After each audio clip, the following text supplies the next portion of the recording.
Hi, everyone.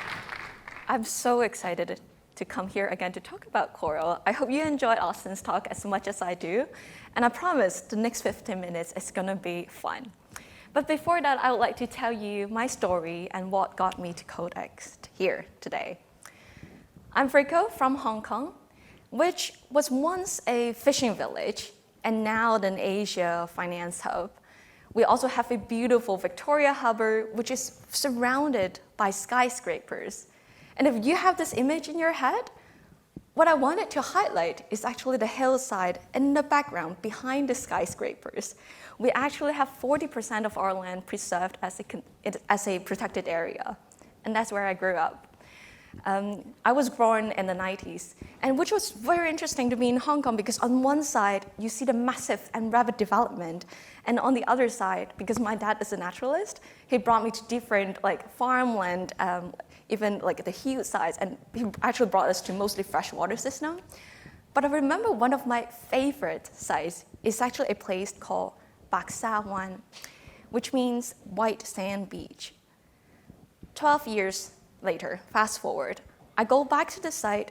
The place no longer lives up to its name because go there, marina on the side, and on that side we have a different hotel and fancy restaurants around the coastline. And there's a little patch of original coastline that's undisrupted, but there's no more sand. It's just pure sludge. That might be the first time that I witnessed climate change and habitat transformation. But in 2014, I've actually seen it happening in just 2 months. I've seen a small patch of coral, a coral called Plagiaria, which means brain coral. And I was helping a professor there, and I was going to the same site every week over the summer. And I've seen this coral that's not too big, it's just about the size of this stage. Every time I go, I see this originally beautiful coral that's just brownish, purplish, and then it turned white, and eventually the tissue kind of go into this necrosis stage and kind of floating into the water and started decaying, and didn't take much time to eventually let the skeleton completely bow-eroded, and the site is completely gone. That was an epiphany moment for me, because I wanted to do something. I then started my PhD at the University of Hong Kong, focusing on coral restoration. So the first questions that we need to ask is, what killed them in the first place? Funny enough, this is going to be a repeat of what Austin already said, but capture and repetition is key. Climate change, of course, warming waters. Like every year is the warmest year in record. And that essentially warming the water, essentially cooking them in the water. Sedimentation, reclamation, all the coastal development are essentially turning the corals and other marine habitats into underwater deserts, lifeless. Pollution. We are putting a lot of things that should not be happening in those, that should not be in the water. Pollutants, or even the excessive nutrients that are disrupting the marine ecosystem. So if we put it in simple words, we're essentially poisoning their water, removing their home, and giving them proactive attacks regularly, almost every year. And all of these are kind of accelerated by technology. The outcome of this is that we're losing coral faster than ever before. Today, we have already lost 50% of the reefs globally, and we're expected to lose up to 90% if nothing changes. That means if we don't stop climate change, and if we don't do any proactive restoration. That means 1.2 billion on Earth is going to lose their primary source of protein, as well as a quarter of the marine life in the water will be gone for good. So when I come up with that question, that's the questions that I ask during my PhD time. What technologies can we use to help to reverse the change? What technologies can we use to reset the climate clock? What if we can find the hope spots? Because if we look at the silver linings, if you look at the coral reef declines, most of the coral reefs are actually centralized in the tropical area, and they are actually living at their thermal maximum, meaning that slight changes will pretty much kill them all. But if we look slightly about the tropics, we're actually looking at the subtropical region where these corals are naturally experiencing seasonalities, meaning that temperature fluctuation. And these are potentially the corals of future. And these are places like Hong Kong, Abu Dhabi, Florida. And these is what the client scientist would call as a climate thermal refugia. Or in other words, we would like to call it the hope spots. So the question here is technologies. What if we can use technology to identify these hotspots, looking into the history, what happened before, whether it's possible to do it now, and if they stay in the future with projections? And what if we can recreate substrate and renovate the seafloor to make it hospitable for corals again? So during my PhD, I co-invented the world's first 3D printed reef tiles that's made from clay. The concept is actually quite simple. We just want to renovate the seafloor to make it good for corals again. So the tile in itself consists of 3 layers. Essentially, we have the legs that you can imagine that a seafloor is like a desert. So we have the legs that are essentially anchored to the seafloor. We have the base layer that provides stability. And the top layer, biomimicry layer, is actually algorithm-based, meaning that we can adjust the pattern to make it suitable for the local corals, be that their size or growth form, and also the environmental condition. So with this, we're able to secure 95% survivorship, and when it comes to deployment, each tiles is about 12 kilogram each, and about 50 centimeter vertex to vertex, and a single diver like myself will be able to deploy 40 square meter in just a day. But the deployment is just a start. What actually is more important is monitoring the impact and to understand the value that it brings to us. So the first technology when it comes to monitoring is that we deploy a baseline assessment, basically identifying the hope spot, going into the, this is reef as a surface when it comes to the monitoring part. So we are essentially deploying photogrammetry, going into the water and doing photogrammetry to create an orthomosaic model so that we can zoom in and out to look into the coral health, their survivorship, and their growth.